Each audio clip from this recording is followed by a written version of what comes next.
I would like to tell you of one of my strange dreams.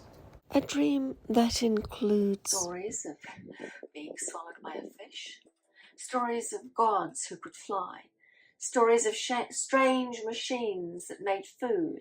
Here is the dream. I was in one of the submersibles on my way to an island, I think it was in the Mediterranean, when we spotted a raft with 3 people. It was in the middle of nowhere and they were clearly in distress, so we opened up the front of the machine and brought them inside. There was a man, a woman and a child. The child was maybe 4 or 5 years old. The man had died, probably within only a few hours of us finding them, and the woman was inconsolable. The child was surprisingly quiet, just watching everything.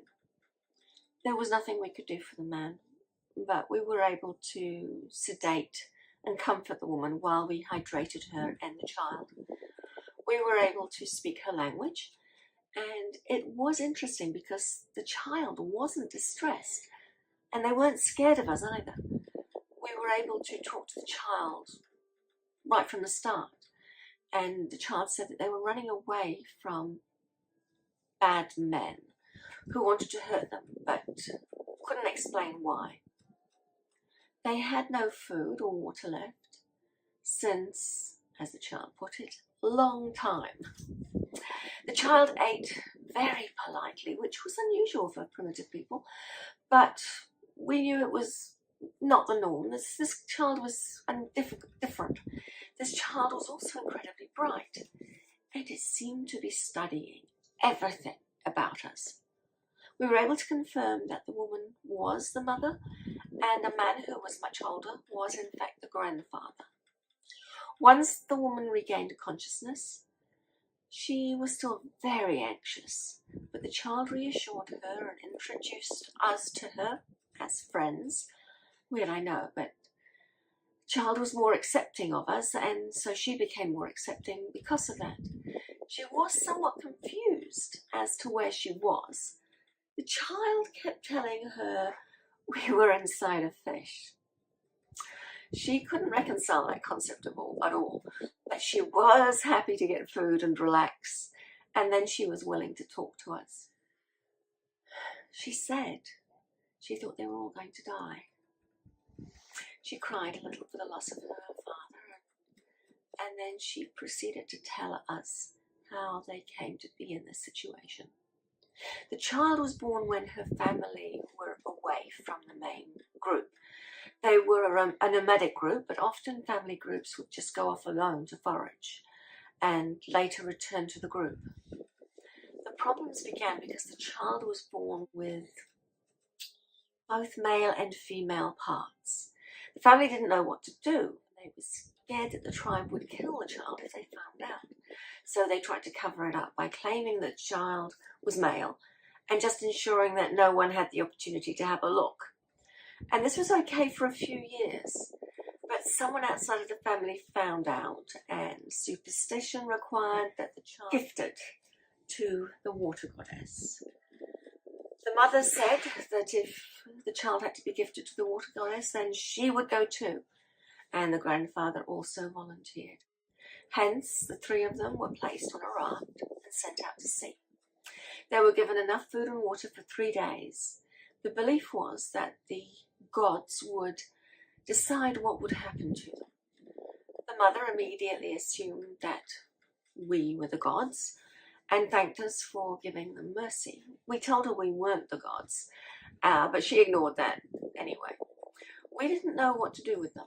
If we returned them to their people where they originated from, then they would be put to death, probably. We had a quandary. The mother was too old to be able to deal with all the changes that Tantal would show her, but we couldn't actually suggest separating them. We couldn't suggest that we take the child and take her back. That would be cruel. So I asked her what she was hoping for. She said that she just wanted to protect her child and hadn't thought beyond that.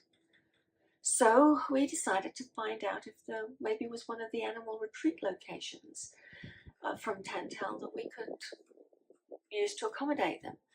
That's if they were willing to help out. She said they liked animals and they agreed to the plan. They stayed in the submersible for many days with us while we contacted various places looking for help. And eventually we found a place where there was a baboon retreat. It was high up and quite cold, but it was far enough away from other primitive groups to be safe for them. In exchange for them helping out at this place, they would get accommodation, food, and the child would get a basic education from the keeper, the sort of education that we would give children growing up in Tantown before they went to the universities.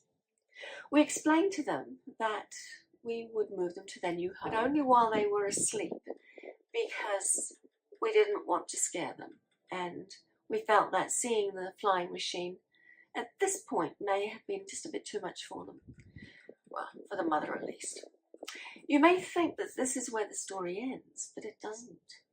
Once the child was old enough, they chose to be seen or identify as male and wanted to return to their village of origin, but not as the person who left. So they didn't want to be the returned exile. They wanted to return as a visiting wise man or teacher, and it was obvious that no one would recognize them now. The mother chose to stay in the animal sanctuary. She loved her new life. As for the child that had to become a man, that returned to the village, they took the name Mai and was known as the greatest teacher, healer, and storyteller of the village ever. Mai never married. They remained single, and that way no one ever learned their secret. But Mai had some great stories to share. Stories of being swallowed by a fish, stories of gods who could fly, stories of strange machines that made food, stories of tame animals, and many, many more amazing stories.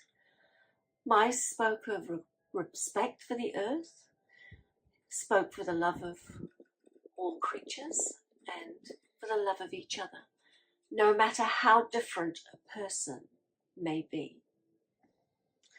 So this dream leads me to wonder if maybe some mythology comes from stories of real events that get distorted through misunderstanding or just from being told and retold throughout the eons.